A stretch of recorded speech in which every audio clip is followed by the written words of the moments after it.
Cordial saludo. Durante esta presentación vamos a dar explicación acerca de la respiración anaeróbica.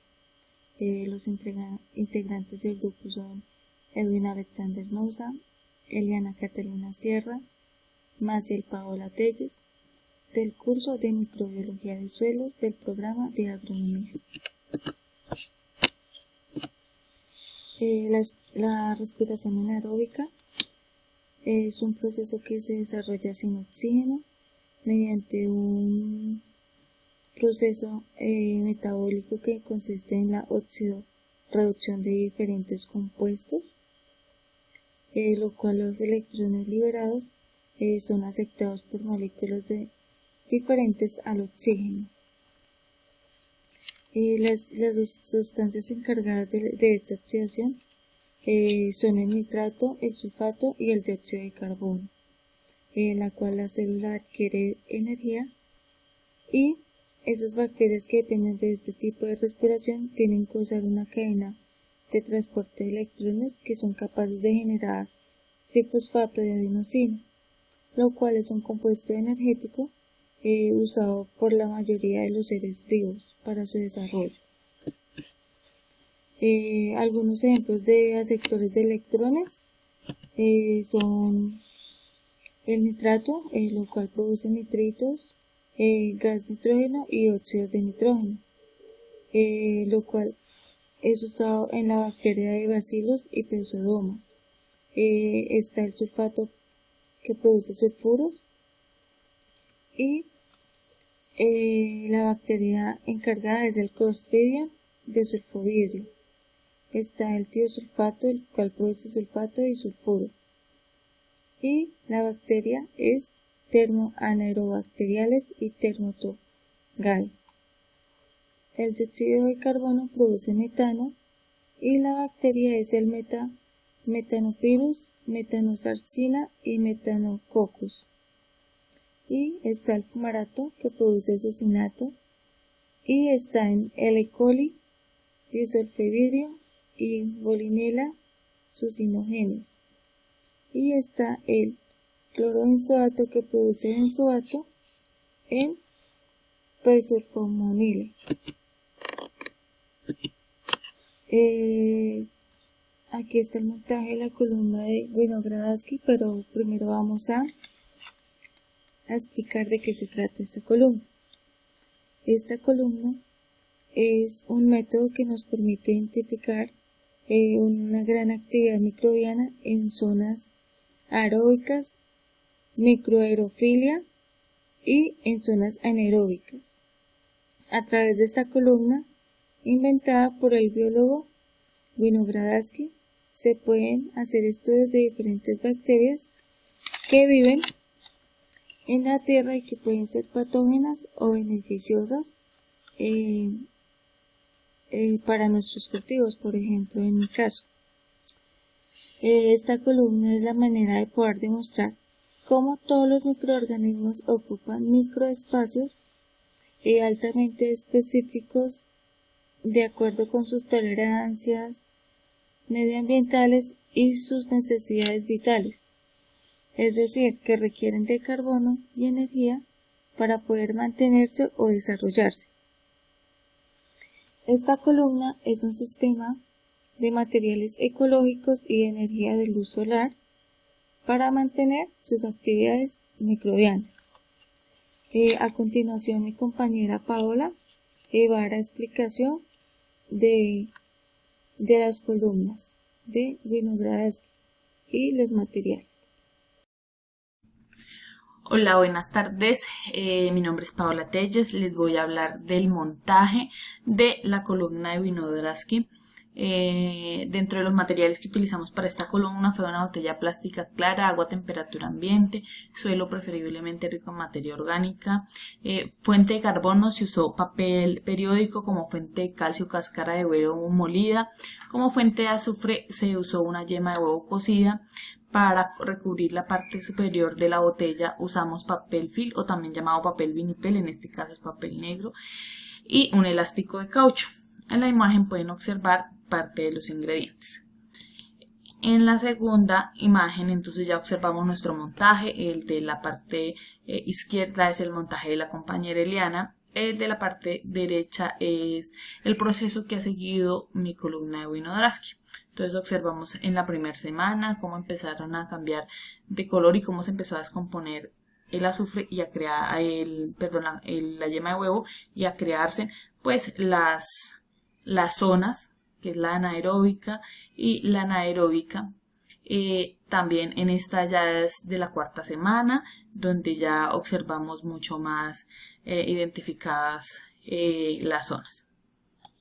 Ya encontramos acá donde tenemos como que microorganismos. Debemos empezar a hablar de la zona anaeróbica. La zona anaeróbica pues es esta parte donde se da la descomposición de materia orgánica. Encontramos los microorganismos pues que pueden vivir sin oxígeno. También encontramos microorganismos fermentadores que pues vamos a hablar aquí adelante. Entonces tenemos las bacterias reductoras de sulfato que provocan el crecimiento de bacterias verdes, como lo son el desulfovidrio, desulfobacter o las desulfomonas. Como las logramos identificar un poco por este color negro que ellas se van formando, que es donde van creciendo como sus colonias. También encontramos las bacterias fermentadoras, como es el Clostridium, que esta se forma luego de la descomposición del papel periódico, que le aporta celulosa. Entonces desde ahí inicia como todo nuestro proceso, y ellas también pues son generadoras de algunos compuestos simples, como lo son el etanol, el ácido butírico, el ácido láctico. Tenemos las bacterias verdes que se reproducen a partir del azufre. Entonces acá las podemos ver. Pues digamos que la yema de huevo es la encargada del aporte del azufre. Entonces ahí empezamos a observarlas, que ellas tienen como más visiblemente.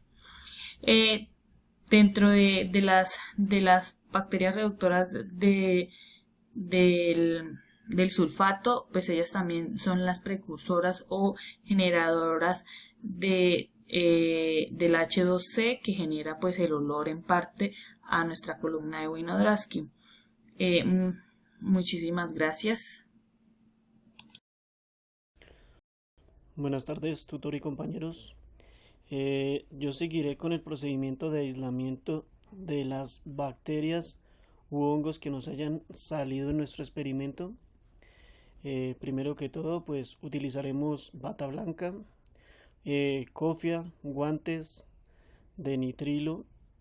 También utilizaremos desinfectantes, bien sea como alcohol al 90% y hipoclorito al 30% para una buena desinfección tanto del área en la que vayamos a hacer la propagación, como también de la cámara de propagar que utilizaremos en este experimento.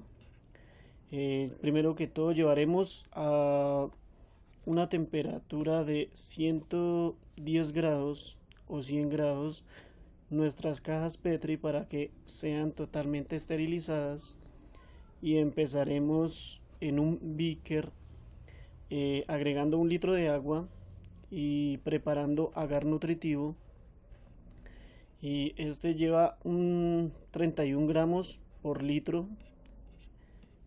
Lo llevamos a 2 minutos y 40 grados agitándolo parcialmente.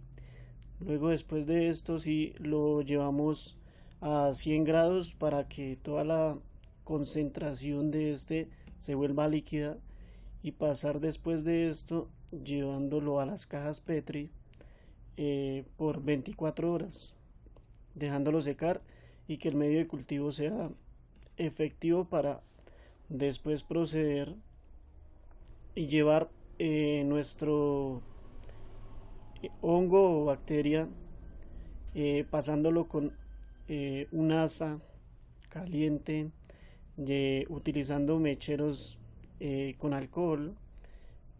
Lo llevamos haciendo rayados de un lado a otro para generar el medio en el cual nos va a crecer tanto el hongo o la bacteria que estemos eh, tratando de aislar,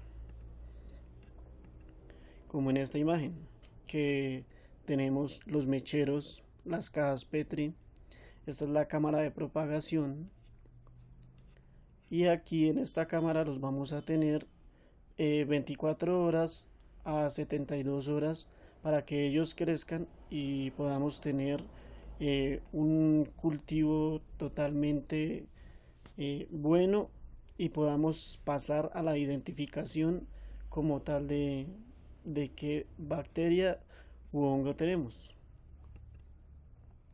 Después de esto llega la parte 2, que es identificar qué clase de hongo tenemos u bacteria, y pues ya teniendo el cultivo que hicimos o el experimento que hicimos, llevamos una alicuota y la pasamos a las cajas Petri y empezamos a hacer unas cuantas goticas ya estando lleno el medio de cultivo, y empieza a propagar nuestra hongo o bacteria, dejándola las 72 horas que ya había comentado para que nos crezcan estas bacterias y pasar a la identificación, que es donde ya sabremos por medio de azul de metileno una mejor identificación que nos pueda brindar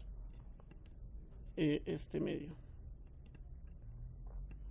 como en este caso, que ya vemos por medio del microscopio o estereoscopio que podemos observar si tenemos un hongo o una bacteria para identificar. Muchas gracias.